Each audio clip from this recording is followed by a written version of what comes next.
think about why it is that you want that, what it actually means to you. See, most of the things that we want, we don't actually want them for the thing that it is, but we want it for the way that it makes us feel.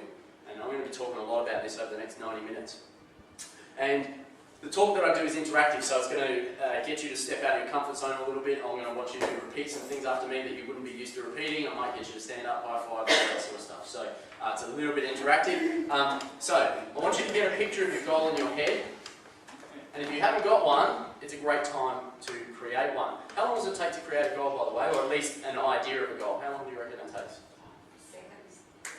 That long. That's right. There was something in me there was a switch that flipped the decision to say, I've had enough of this life that I've got, and something has to change. And I don't know what it is, and this thing happened to be there. I don't know what it is that's needed to change, but something made the decision. I ended up screaming down the phone, just saying, oh, well, actually, I won't use the words that I used to her. They're expletive.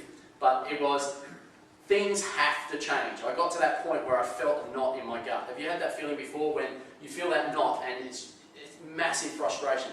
See, good things only ever come out of frustration. They never come when you're comfortable. And in the end, he said to me, well, what are you waiting for? Are you waiting for my approval? Because you're not going to get it. Just go and do it. Don't worry about preparing. Just jump in and do it. And so that's exactly what I did. I put this story in my own head about why I couldn't succeed, and it was all crap. So I thought back to what my coach had told me, and he gave me a quote that I'd like you to write down. And I find that this gave me a story that is far better than overcoming adversity and will help me to appeal to 90% of people.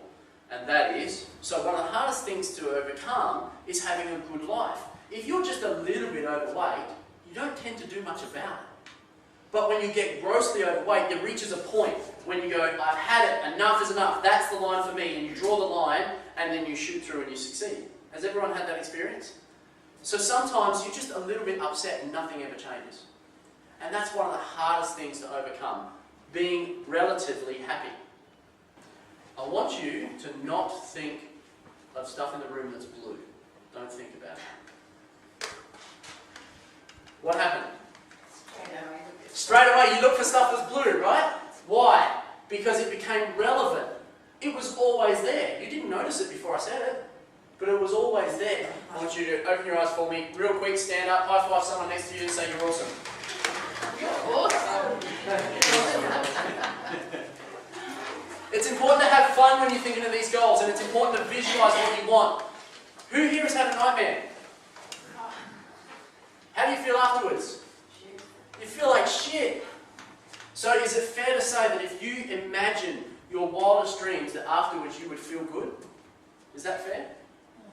Is it fair to say that that would give you better results, visualizing like that and repeating to yourself that you are worthy of that you would achieve better results than if you didn't do it? Why do we achieve for a while and then not stick to it? Can anyone give me a guess? Isn't it the emotional effect that it's having on us? And have the emotional effect. But that doesn't affect everybody. No, some people achieve. It's an individual thing. Yeah? Yeah. And after 30 years you finally do it. And you go out to the ATM with a briefcase and you fill it with $1 million and she walks up and steals it. Now would you punch her in the face? Sure. Boom! Alright. So we've learned 2 lessons here, and I'm going to give you another exercise.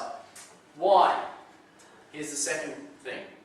Pain is a bigger motivator than pleasure in the early stages. Remember I mentioned this congruency, emotional state, and all those other things of focus. How does it do that? By making you comfortable. When you grow and when you stretch, you're not comfortable. So what does your mind try to tell you? This is painful, it's hard. So what do? You put in discipline. The problem is that's only short term. So he goes, oh fine, just quit then, you're useless.